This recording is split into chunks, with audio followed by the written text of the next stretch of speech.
But for most of us, because of our patterns and the baggage and the conditioning and the thoughts and the world we have created in our own head, the reality that we have created in our own head, not the reality which is real, but the reality that we have manufactured in our own head, because of that, our ability to receive through each one of these mediums is limited. Hence I say, no, just listening to podcasts, reading spiritual books, listening to chants and bhajans and kirtan, and having a connection with the living Guru, is that enough? For most of us, no.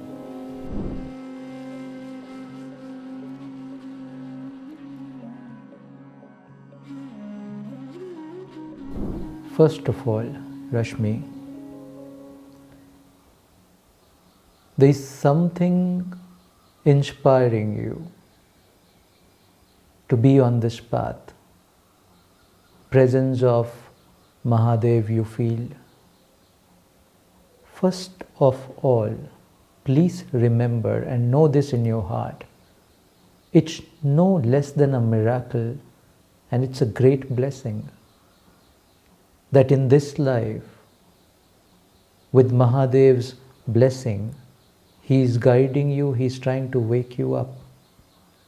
Great blessing. The whole world around you is sleeping.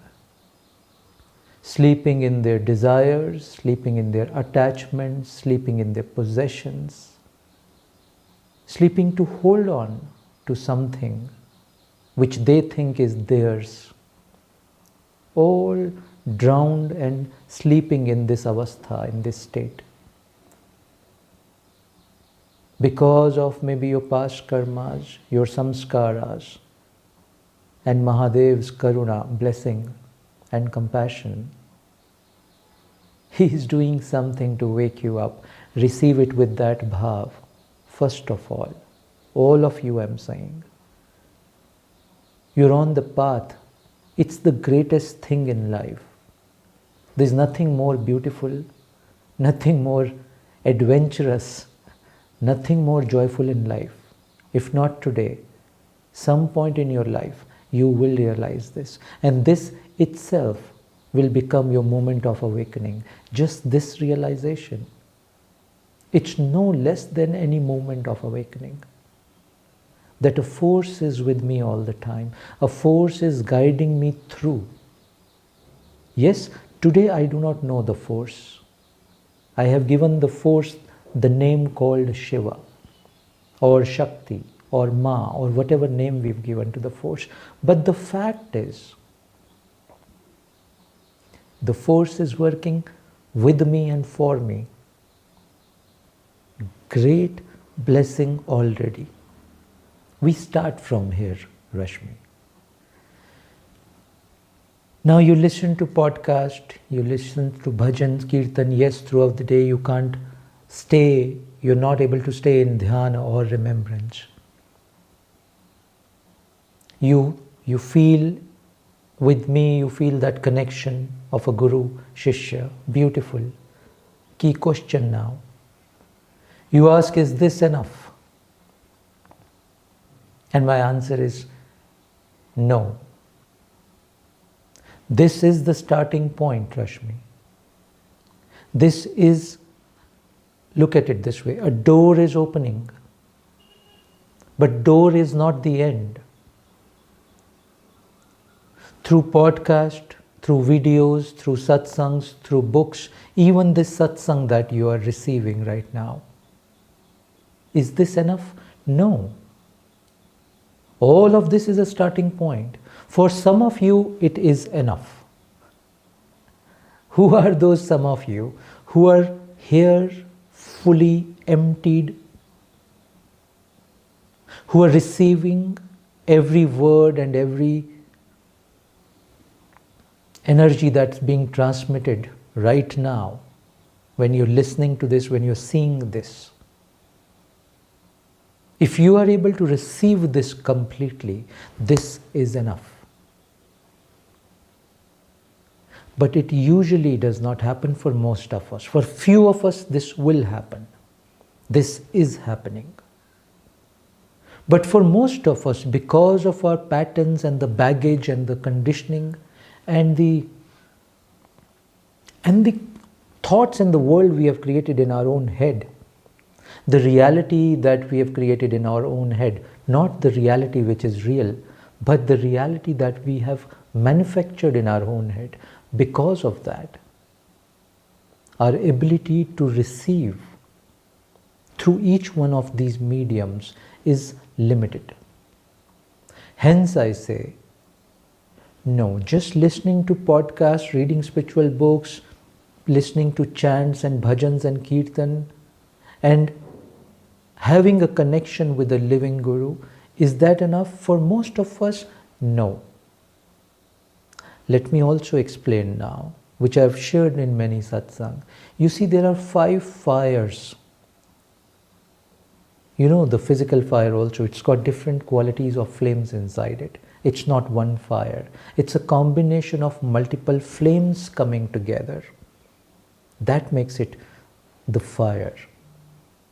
So there are 5 flames or 5 fires that need to come together for you to be able to burn all your past karmas and impressions and conditioning and really become ready, emptied to receive.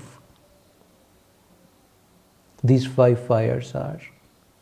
The first fire is the fire of Ishta, our Shiva. For us, He's there all the time. He's not a thought for us.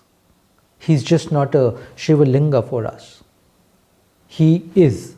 The isness of this life is Shiva to me. First fire. Alone this fire will it do? No. We have to add second fire to this whole process. And that's the fire of Guru. The living presence that we feel connected to, guided towards. That's the second fire. Because a lot of transmission happens through that second fire. Very important. And then the third fire. Please see, it's coming in the middle out of the 5 fires. The third fire is the fire of Sadhana. Something that your Guru has given you as a way of practice. Something that you do inwardly on your own, not outwardly. You go to temple, you do some ritual outside, they're outward stuff. Real sadhana is a very inward process. You do it very internally. In your own space, within your own heart, you do this. That's what we call sadhana. Third fire. And then the fourth fire is of the Sangha, of the community, of people who are walking on the same path, people who've been connected to me, I've been connected to them for years, for many janmas together, for many lives together. All seekers on the path. So the field becomes a collective field and not a solo field anymore. Yes, sadhana is a solo process. But if you do this solo process of sadhana, but with a field or in a field of Sangha, the impact of that is much deeper. And then comes the fifth fire of Seva, pouring out something that you have, using either your body, your mind, your resources, your possessions, whatever you have, using all of that, pouring out for the world's, for life's well-being, not just your own personal individual well-being. When, Rashmi, these 5 fires come together, then and only then the real journey starts. And that's the reason I said, what you're doing right now is beautiful starting process. It's one kind of fire, but we have to add all these fires to make it a, to make the journey a living, burning, fiery process. So 5 fires need to come together. Now look at this. Out of these 5, what comes in the middle? So top 2, above 2 are the Ishta and the Guru. Bottom 2 are the Sangha and the Seva. And then in the middle is something very critical, what we call Sadhana. Very critical. Today let me also explain you what Sadhana is all about, Rashmi. We use this word many times very loosely. It's a very loaded, profound word called sadhana. Sadhana is equal to meditation. Many forms of meditations come together to make it as a sadhana. So, sadhana starts as some set of practices. Things that you do. As I said, it's an inward process. So you close your eyes, you're doing some breath work, you close your eyes, you're doing some visualization, you're closing your eyes and you're moving your energy around. All of these are techniques / practices.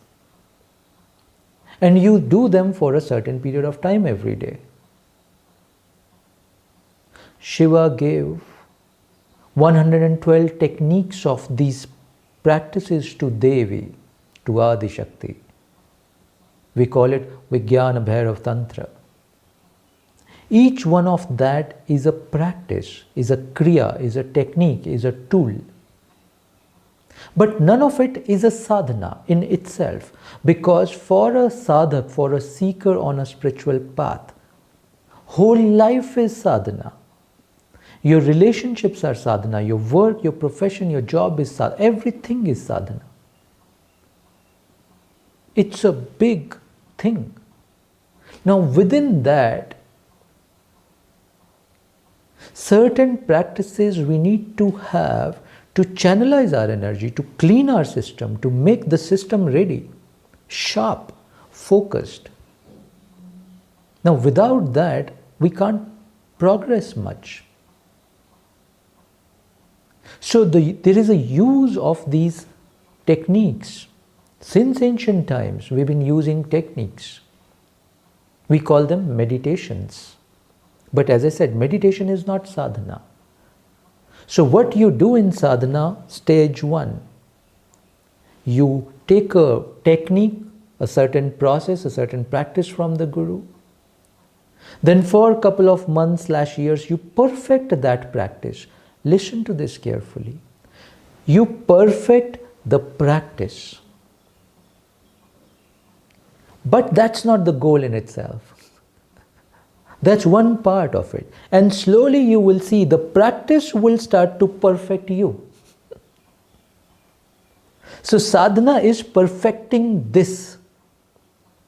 Not perfecting a technique, but perfecting a technique or using a technique in the initial phase of sadhana is very helpful. It keeps you rooted. You're not all over the place. Right now you're all over the place. Your energies are all scattered in 10,000 directions.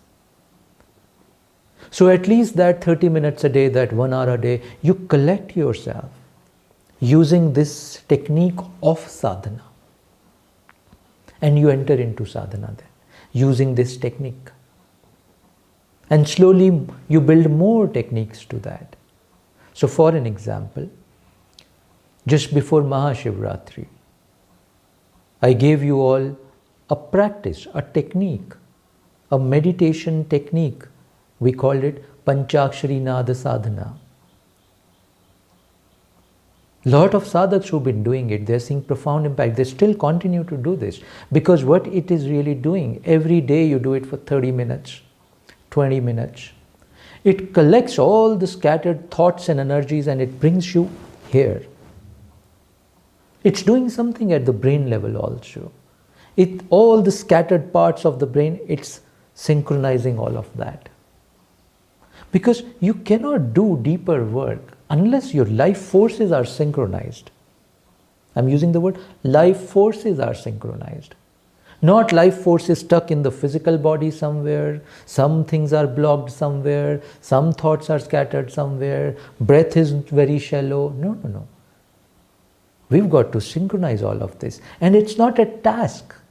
It's a living, joyful process. Imagine when you're walking on the street. If your body movements are not synchronized, it will look ugly. It will not look beautiful. Yes? But look at a human being walk. Somebody who really walks. There is a grace to that movement of the body. There's beauty to every hand gesture this being would make, every step that this being would take. Why there's grace and the beauty in this? Because, just because, every movement of his or her body, every gesture, is very synchronized with life force flowing in this being. This whole life is about synchronizing. Sadhana is nothing but first level you synchronize your internal force, your internal energies. And then second level you synchronize your internal energies with the energies of the cosmos. Boom!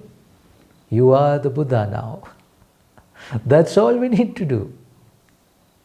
It's not too technical, too tough, too confusing. Absolutely not. Next time, after the satsang, when you get up and you walk, just see how your body is synchronized. Because if your body movements are not synchronized, probably you cannot walk, you will fall. Or you will get too tired. You will not be able to reach the potential of your walk unless you make the whole movement synchronized. You follow what I'm saying? So, sadhana is needed. I know a lot of sadhaks in the world today. They're just listening to podcasts and the satsangs. Very good. They're finding joy. They're receiving some transmission also based on their readiness of their vessel. Is that sufficient? No, that's not sufficient. If that was sufficient, why would I give you 5 fires? Because that is not sufficient. Because most of time, you just start to enjoy the satsang. You just start to enjoy the podcast. And then you hop on from one podcast to another, from one content piece to another. It's a good trap. You're just enjoying, now first you were enjoying the movies and the cinema, now you are enjoying spiritual talks. You understand? This is not your problem, this is not your fault. This is how Maya has created the mind. She's just playing with you. And you're just not seeing the play. To be able to see the play, you have to synchronize your energies. You see how everything is related to everything else. And to synchronize your energies, you need to have a process. You need to follow a technique. Or a series of techniques, who knows? That's the reason. Every guru has been giving you some technique or the other. Ramana Maharishi gave you the technique of questioning, who am I? Keep asking. That's a technique. The technique of self-inquiry. It's part of sadhana. Shiva gave these 112 techniques. Why did he give 112 techniques? He could just ask Devi, oh Devi, just sit, keep listening to my satsang, and that's it. You see, in Devi's case, that would work, by the way. Her vessel is fully ready to receive. That's the only reason she took incarnation. But for us, our vessel needs to be little more cleared. So Shiva gave those 112 techniques as tools for us to clean our vessel, to synchronize our life force. So that is what is needed. Yeah? So do not take sadhana lightly. Understand that it is the middle function of all the 5 fires that I talk about. And sadhana is what will bring deep discipline in your life. Repetition also brings discipline. It has a certain role. That's the reason every spiritual tradition around the world uses certain techniques. Yes? So, go ahead on this. It's a great starting point of the journey that you've already been initiated on. Now take the next step. Enter into sadhana to synchronize energy. Do not just believe your mind too much. Yeah? The day you will ask me, Gurudev, I've integrated all the 5 fires of the Ishta, Guru, Sadhana, Sangha, Seva. What more I need to do? And then I'll say, go, just sit. Nothing else need to be done. By the way, when you synchronize all the 5 energies, probably all your questions will also dissolve. You will not ask me any question. Then only thing that you will do is, or you will say is, I just want to sit in the presence. That's it. Hope it helps. Thank you.